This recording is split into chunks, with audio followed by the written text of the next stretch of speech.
Assalamualaikum warahmatullahi wabarakatuh. Perkenalkan, nama saya Taufik Rizky Darmawan dari kelas T3C Politeknik Negeri Cilacap. Di sini saya akan mempresentasikan tugas UAS saya dengan mata kuliah Manajemen Industri. Definisi perencanaan strategis.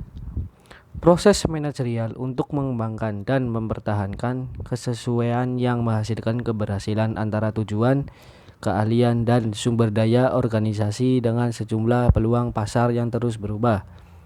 Tujuan perencanaan strategis: membentuk serta menyempurnakan bisnis dan produk perusahaan sehingga mampu mencapai sasaran laba dan pertumbuhan.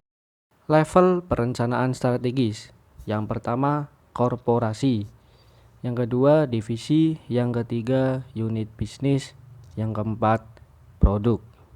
Perencanaan korporasi: mendefinisikan misi korporasi, menetapkan unit bisnis strategis, membebankan sumber daya ke masing-masing unit bisnis strategis, merencanakan bisnis baru, merampingkan, menghentikan bisnis lama. Strategi mengembangkan korporasi: yang pertama, pertumbuhan intensif atau menumbuhkan lebih lanjut bisnis saat ini.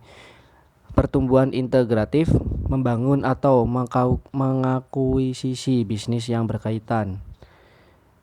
Pertumbuhan diversifikasi: menambah bisnis yang tidak berkaitan. Analisis SWOT. Analisis SWOT adalah analisis kondisi internal maupun eksternal suatu organisasi yang selanjutnya akan digunakan sebagai dasar untuk merancang strategi dan program kerja. Analisis internal meliputi penilaian terhadap faktor kekuatan, strength, dan kelemahan weakness. Sementara analisis eksternal mencakup faktor peluang, opportunity, dan tantangan. Ada dua macam pendekatan dalam analisis SWOT, yaitu analisis lingkungan eksternal, sumber daya berwujud, aktivitas-aktivitas yang dapat diukur. 1. Sumber daya keuangan. Yang kedua, sumber daya organisasi. Yang ketiga, sumber daya fisik. Yang keempat, sumber daya teknologi. Yang tidak berwujud, aktiva yang telah terakumulasi sepanjang tahun. 1. Sumber daya manusia, sumber daya inovasi, sumber daya reputasi. Proses manajemen pemasaran. Ini urutan proses fisik tradisional: membuat produk, mendesain produk, purchasing, proses produksi, menjual produk, penentuan harga luar, menjual, promosi, distribusi, pelayanan. Berikut langkah-langkah dalam proses perencanaan pemasaran. Yang pertama, menganalisa peluang pasar.